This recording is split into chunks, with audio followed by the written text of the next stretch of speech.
It all started on January 19th of 2019. As I was scrolling through the charges, I started to notice things that I didn't recognize. He dials the credit card company, and as the phone is ringing, he hangs up and he looks at me and he says, "Actually, I do know what those charges are for." And I'm like, "What?" And he says, "It's for porn." I didn't really think I had a problem. I think for me, the level of justifications that were coming out were, this is what every guy does. This is normal behavior. Like, this isn't that big of a deal.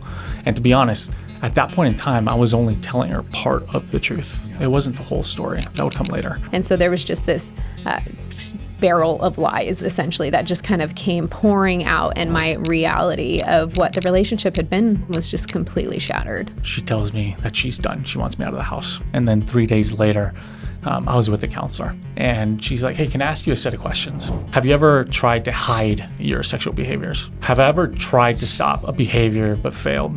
Has anybody been hurt in the process?" And it's the first time I sat there, I'm like, maybe I do have a problem. Well, you can either divorce or he can stop the behaviors and you guys can work on this. And I was like, oh, that's like the first glimmer of hope that I had. There was 3 things that came up for me. And one of them was growing closer to God.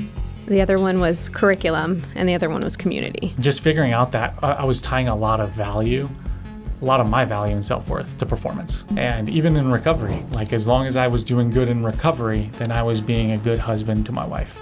But there was so much more than that. 4 years in, I'm still struggling with a lot of anger and resentment that's manifesting into rage episodes. I had an episode 4 years in, and Megan asked me to leave the house. I don't know what to do anymore. Like, I think I've done it all. And so I tell Megan, I'm like, I'm ready to quit. And she looks at me and she tells me, "Well, go tell your daughters that you're quitting." And Megan asked me another question, if I was ready to surrender to the Lord. I said yes. And Megan proceeded to pray over me for the next 10 minutes. I've never had somebody close to me pray over me. And for her to do that, given all the pain, given all the lies, given all the suffering I put her through, all the pushback, she had the grace to pray over me and over our relationship.